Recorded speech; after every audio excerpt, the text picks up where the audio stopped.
favorite gameplay mechanic from Kingdom Hearts 2 was the Dry Forms, which were special abilities which allowed the player to transform into more powerful forms using the aid of Donald and Goofy.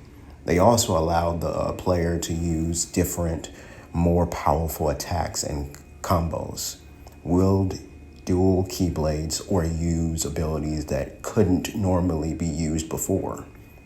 Back then, the forms were tied to the clothes and party members. In Kingdom Hearts 3, however, they replaced drive forms with Keyblade transformations, which in my opinion is the coolest feature introduced into the game. Each Keyblade has their own transformation and unique abilities now. Some Keyblades even have more than one transformation. Each Keyblade form specializes in either strength, magic, guard, or speed. After refilling the situation command meter, the Keyblade can undergo a second transformation, changing gameplay once again. Once the meter is filled a third time, Sora can perform a powerful finisher that reverts him back to normal afterwards. There's a tons of awesome transformations, like turning your Keyblade into a hammer, set of pistols, yo-yos, a rocket launcher, a magic staff, or even a giant tower atop which Sora and his copies rain beams of energy down on enemies. The Keyblades with the best forms and abilities would have to be the Shooting Star, Ever After, and favorite Deputy Keyblade. Even though I do miss the dry forms, I'm perfectly satisfied with this new mechanic, and I hope Square keeps it going forward.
Replacing the summons from the Kingdom Hearts 1 and 2 is the Link system, which is basically a hybrid between D-Links from Birth by Sleep and the summons in KH3.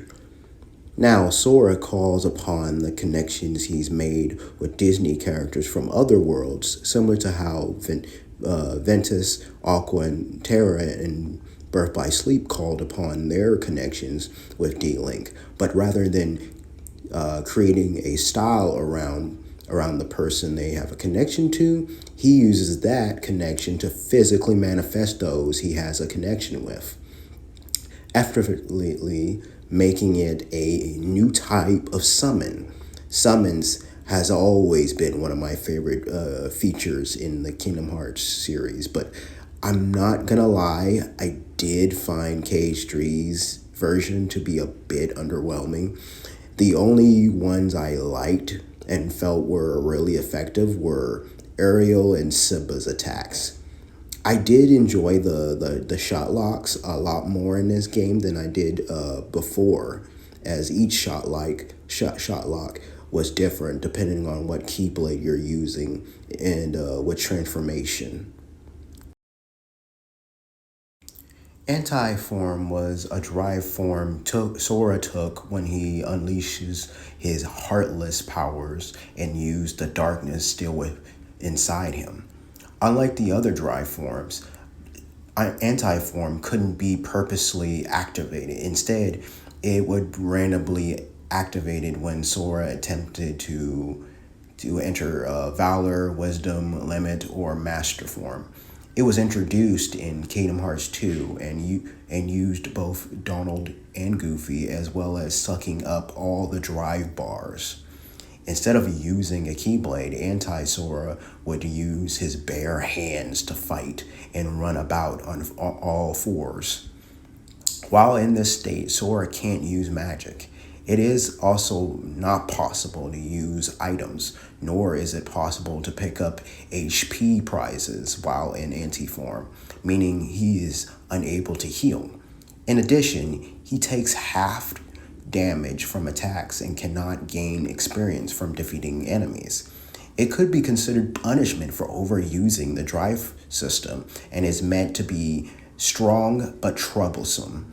However, Kingdom Hearts 3's version is called Rage Form. While Anti-Form was completely random when it would pop up, Rage Form would often show up as a prompt when you're low on HP with a finished MP gauge. On your last legs, if you may. I personally prefer Rage Form over Anti-Form. It's super powerful, granting Sora high agility and strength. Rage Form can be accessed no matter what Keyblade you happen to be wielding. The form also comes with an ability called Risk Taker that halves your HP with each use but grants high damage. Using Risk Taker frequently and going down to 1 HP also allows you to unleash a super powerful finish command that damages all the enemies around you. As far as I'm concerned, Rage Form is a way more powerful version of Anti-Form. However, it is still risky to use. The attraction flows are alright, I guess. Sometimes they were fun to use, but they can get a little annoying at times, as I felt they weren't really necessary and sometimes a bit clunky, especially with its intro sequences whenever you activate it. At first, they're really cool with how flashy they are, but after a while, it does get kinda old. So it's a good thing that the game does give you the option to skip the animations and turn them off. My favorite attractions are the Mad Teacups, the Blaster Blaze, and the Splash Run. However, I didn't like the Magic Carousel nor the Pirate Ship. Sometimes you'll accidentally activate an attraction when you're actually just trying to open a chest. I mean, you can cancel it pretty quickly, but it's still annoying. I wish they had limited this mechanic to only being used for certain boss fights like they did for the big Magic Mountain, the roller coaster ride, when you fought the Rock Titan or the Swarm of Heartless towards the end of the game. So while visually great to look at times, a very effective tools to take out a large group of enemies, they can also be clunky to control and break the tone and flow of some battles. One of my least favorite aspects of the Kingdom Hearts games has always been the Gummy Ship mini games. And surprise, surprise, it still is. The controls for the Gummy Ship system is super stiff. I can't tell you how many times I ran into a rock by trying to make my ship go faster using boost.